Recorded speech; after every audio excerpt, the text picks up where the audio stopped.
Hello, amazing people. Hello, beautiful people. You're welcome to another splendid episode of Get Impeccable, your go-to great growth and greatness channel. I am so excited to have you all glued to your screens to enjoy another episode with me, your host, Precious and Dean. Today's episode, dear people, I believe you must have seen the epitome of greatness we have before us. Today, we will be having a great mind with us. He is the co-founder of African Transformative Voices. He is also the president of the SAC committee, that's the Student Association Cabinet at USI Africa. He is a youth empowerment advocate for refugees. In fact, his profile is so long that I cannot prolong. I can't elaborate on everything, but I will give him and I'll do him the honors to introduce himself. You're highly welcome, sir. Thank you. Thank you so much for being present, Mr. Luwat. We're so honored to have you here. May you introduce yourself to the guests, please. Thank you, Precious. That's a wonderful introduction. My pleasure. Yes, thank you. My name is Dudi Nyokluwat. I'm currently the Student Association Cabinet President at the United States Central Henry University, Africa. Yes, honored to be here today. You see, he's keeping a very low profile. She's just saying student, but there's so much title, so much this individual has been doing for us, and not just us, but the entire of his community, Africa and beyond. And we're really happy to have you here. Thank you. Today we'll be talking about a very crucial topic. When you see an individual who defines leadership by his personality and behavior, you definitely want to have him on set to talk about an aspect of leadership. So today we'll be talking about the biggest mistakes that leaders can make that can cost them definite failure. So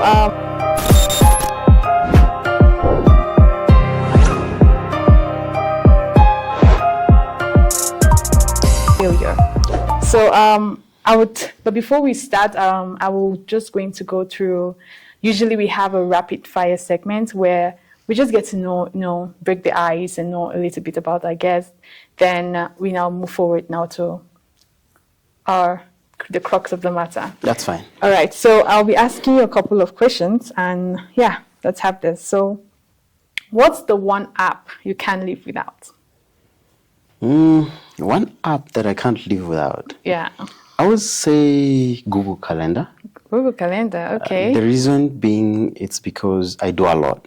But it makes a lot easier for me to manage. Okay. Yes. Wow. Okay. Google Calendar. Lovely. Thank you. That was unexpected though, but yeah. Of course. Okay. So what's the one book that changed your perspective for good? The one book that changed my perspective is Why Nations Fail. Why Nations Fail? By Darren and James Robinson. Darren and James. Yes. Okay. Recommended. That book made me to understand that institutions, not resources, are the ones that determine whether a nation collapses or a nation prospers. Yes. Wow, I think I would have to consider that to my reading list. Please. Yeah, so if you had a superpower, right? If you were to have a superpower, what would it be? An ability to unlock the potential of people so that they can be able to transform their own communities. Okay. I believe if everyone can be able to see their potential and if they are able to transform their own communities, then we have a very beautiful society to live in. Exactly. Yes. That's very true. And that speaks volumes to what we at Get Impeccable are trying our best to do, because indeed we all have potential, we all have the capacity to do what we set out to do, but usually unlocking it might be really difficult. Yeah. And that superpower will be really cool. I think we'll just need to have you here all the time. Thank you. Yeah, so what do you do to re-energize yourself, I tend to reconnect with my safe space, my family, my close friends, and just quietly reflects. And that really helps me too. Sometimes I play football, but not that much. because of a lot of doing, but most of it is family, friends, close friends. Yeah, Let me say okay. that. That Yeah. makes a lot of sense. Your safe space. Shout out to Luat's family. Thank you. So, what's one aspect of you that you're most proud about?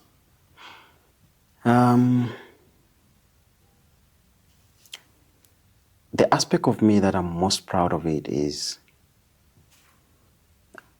being resilient and driven by purpose.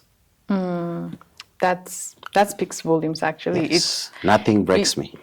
actually you can't even tell us that we can see that from you. Thank you. Yeah. So, Yes. beautiful. So, that comes to the close of our rapid fire section. I believe everyone now must have known a little bit about Mr. Luat. So, we'll now go into the heart of today's discussion. To begin with, could you clarify, okay, does being a president, a manager, or a title or position holder make someone a leader? I will say no, Okay. because title gives you authority, but it will never give you leadership. And leadership is always earned. How do you earn leadership? You earn leadership through character, influence, and service. Exactly. Character, Influence and and service. service. Cis. That is very important. I've seen people with high positions, but they lacked impact. And I've also seen ordinary students without titles who can move entire community. Exactly. Why? Because they lead with integrity and vision. That's very important. Powerful, powerful. Yes. Okay, so now you're talking about you seeing students. I believe it's based on your experience as a student leader. So, what's that experience as a student leader that you think you can identify as the biggest aspect that can set out a leader to failure? So with your experience as being a student leader, what's that particular aspect that you think a leader can set out for that can lead to his or her failure? I think, I hope my viewers will be able to learn from this today. They will, definitely. The aspect that can literally set you to failure is when you disconnect yourself from the people you meant to serve. You know, when you isolate yourself, when you make decisions without consultations, when you feel unreachable, you see, whereby your own people cannot even be able to reach out to you. When you make decisions without involving the community yourself, when you forget your own people that you meant to serve, that disconnect definitely can be able to set you to failure. Very important. Very important. Yes. Follow-up question on that, because I think that's a very crucial aspect, disconnecting from the people you're meant to serve, because we see this with several African leaders, if not all. They clearly disconnect from the people they were meant to serve. It's more of the power I hold against yours, not based on the fact that you put me there to serve you. But I wish to know, what happens, or what are the certain things that causes a leader or someone people entrust that power to suddenly disconnect from his people? Ego. Ego. When ego replaces service, that is a very tricky position a leader can ever be in. Whenever you allow the ego to replace the service, whenever you feel overconfidence, whenever you feel you don't need to learn, you are unteachable, whenever you feel, that you are everything. And I will maybe put it a little bit aspect of pride in it. Exactly. When all that finds root into your system, definitely that is what leads to that disconnect. Because you will say, you know what? I have the power. I can make the decision alone. I don't need them. Exactly. You isolate yourself. They don't have to come to me. You make sure that power distance between you and your people is very big, that you are not even reachable. You don't take advice. You fail. Yeah, you Yes. feel, and that's so true, because talking about that, I realized there's also an aspect that I feel like when ego comes in, there's also an aspect of the inability to communicate or listen to the people. Very important. And how fatal is this? You know, I feel like all of them connect together. When you disconnect yourself from your people, when ego comes in, definitely you'll not see it important for you to communicate to your own people. Why? Because the aspect of them being the people you're meant to serve is already dead. So you will not be able to communicate. The aspect of communication now comes in. You will not be able even to communicate to your own people. If there's progress, if there's something, you will not be able to communicate. And that even the bridge between that disconnect, that gap between the leader and the people grows wider, not even narrower. Because the people, the leader is moving away and the people are left behind. Yeah. So I think it's so critical, and it just saddens my heart when I just reflect a lot about the leadership we have here in Africa. Usually I don't even say leadership, I just say the title holders we have in Africa, because it's a critical situation, and yeah. we're really hoping that this current generation makes a change. What do you think? Do you think, with your experience with the young people here, do you think there's hope for Africa at all? I'm hopeful. Okay. I'm hopeful, and I believe there's hope for Africa, because there's a lot of potential young people who are driven by purpose and passion to transform their own communities in different areas. Let me tell you, I started by saying that I've seen people with high positions, but they lack impact.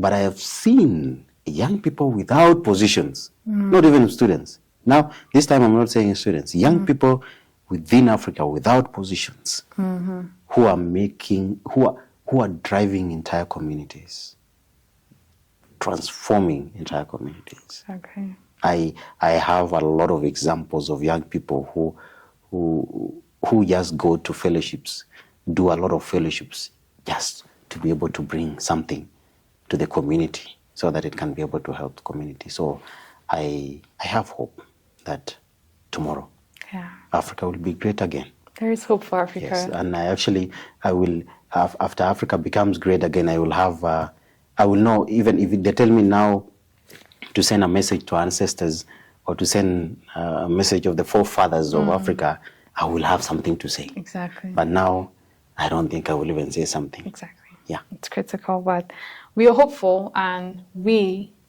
this generation, we're not just the future of tomorrow.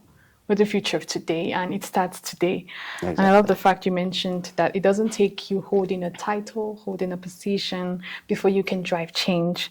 That really sparked another question that I was wanting to ask. So, you mentioned a lot about the ego, miscommunication, or disconnecting from the people a leader is meant to serve is very fatal in the aspect of his leadership. Yeah. Are there some early warning signs that leaders can be aware of, that if this is happening, then it can help them, retrace their steps or take a step back and, move forward better? Yes. There's always early warning signs. But sometimes our ignorance takes the best of us. Exactly. I would say, when you see yourself disconnecting from the people, when you see yourself making decisions without consultation, when you feel you are unreachable to the people, when short, when you feel there is a lot of insecurities between you and your own people, those are some signs that will show you that you are drifting, you are leading blindly. Because for you to lead with your full eyes, you have to have that aspect of consulting your people. You have to have aspect of communicating to your people. You have to be reachable to your people. And I always see this with the president of Botswana. That guy, he's very humble. If you see the power distance between Botswanans and the president, it's tiny. And you see him with the people, you'll not even know he's the president. Yeah. So there's a lot of early warning signs that can come in. Mm-hmm. It's you to take them seriously. If you ignore them, definitely it leads to failure. Oh, exactly. Yeah. Usually when I talk to people, especially, we always have conversations about the issues of Africa, and of course leadership will always arise. It's a big issue as well. So most people are like, we need dictatorship. What's your take on being autocratic as a leader, and can you be a dictator at the same time to maintain the connection with your people? Because most people are ignorant, and sometimes being a leader and making a decision by yourself will better grow the country. So are there situations where being a dictator, you still maintain that bond, or you have to compromise the bond with your people for the growth of the country or the growth of the nation or whatever community you're leading? The aspect of dictatorship,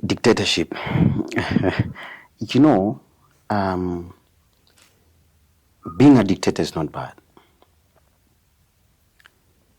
But how you use that dictatorship is what determines the goodness and badness in it. I feel like what we have gone through in decades, if we get a leader that is a dictator, and that leader is selfless, that leader is driven by service, that leader is driven by responsibility, integrity, and vision, and we clearly see where we're heading to, I don't think it's bad for that person to lead. Because multiple times we have tried to bring leaders democratically, but when they come to the office, things change. And I've also noted a lot of leaders who come and be dictators, they transform the country.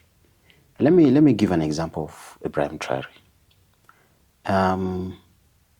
People regard him as a dictator. Mm-hmm. But Ibrahim Traore only has one vision, is to transform Burkina Faso. And I don't think that makes him a bad person. And I know such leaders, it will even reach a point and they do a very good transition to the next person that can be able to take the country to the next level. Not a person that will bring the country back or just keep it stagnant there.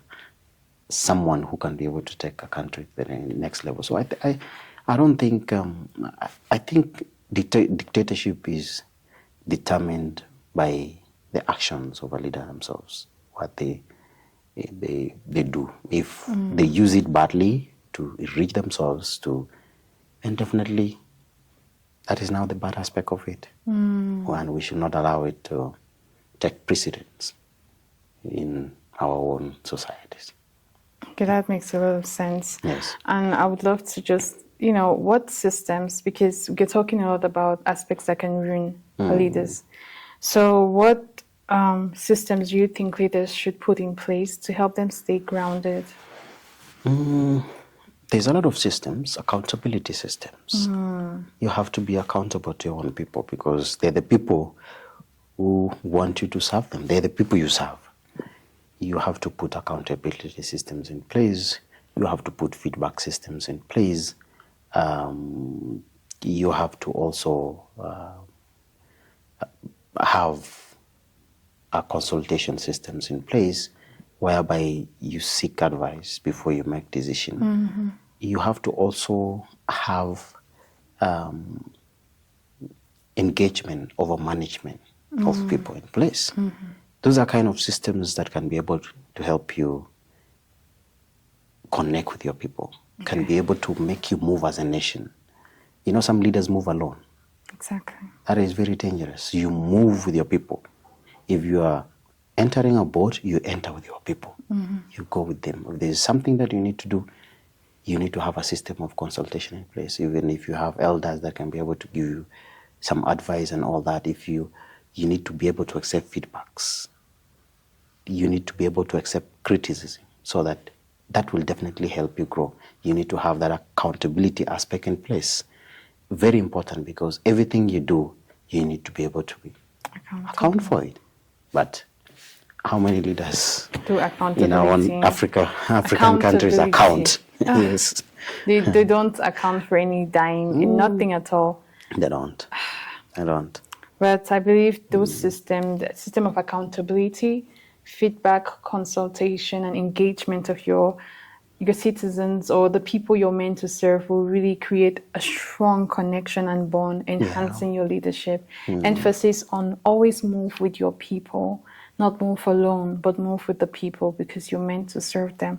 That touched me genuinely. And I would also want us to look at, last but not the least, as we're driving closer to the end of this episode. Yeah. So what's the practical step that a leader can take, or what are practical steps leader can take to avoid falling into this aspect of leadership traps? You know, the trap of, you know, when you get into power, you feel, oh, I now have access to enormous resources, money. So those kind of raises the ego you talked about, the miscommunication, the disconnection with the people. So what aspects do you think leaders can look into to avoid falling into this trap? You know, listening is what keeps the leader informed, relevant, and grounded. Listening. A leader who doesn't listen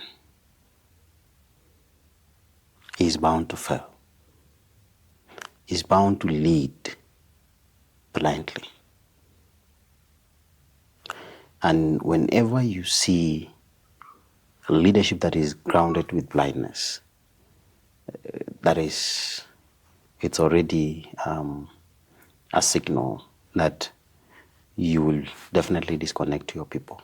So maybe to just give some practical aspects that will help a leader not to get themselves into that trap. I will have to say they need to be people who learn from their own people. If you're able to learn, if you're able to listen, you know, when you know what people tell you, your own people, definitely it is taking you away from leadership. Exactly. Because I remember saying that leadership is driven by character, influence, and service. Leadership is all about service. It's all about responsibility, not promises. Not what I promise you. Exactly. It is responsibility. So if a leader is able to learn, listen to the people, you know, that will definitely help them not to be a victim of failed leadership. Exactly. Yeah. Wow. Thank you. This conversation has been truly enriched. It's been nothing short of phenomenal. I am so grateful, again, super grateful to have you on board. And I believe everyone watching has learned a lot from this session. I would love to seal this session with a solid handshake, if you permit that. That's okay. Okay. Thank you so Thank much. you. Thank you Thank so you. much for coming. Appreciate. I really do appreciate your presence here. As usual, we'll always love our guests to leave this lasting, empowering, intriguing message to the audience. So we want you to give your parting words to the audience.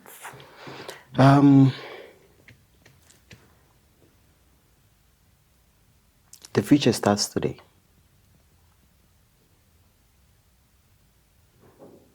And humanity is optional.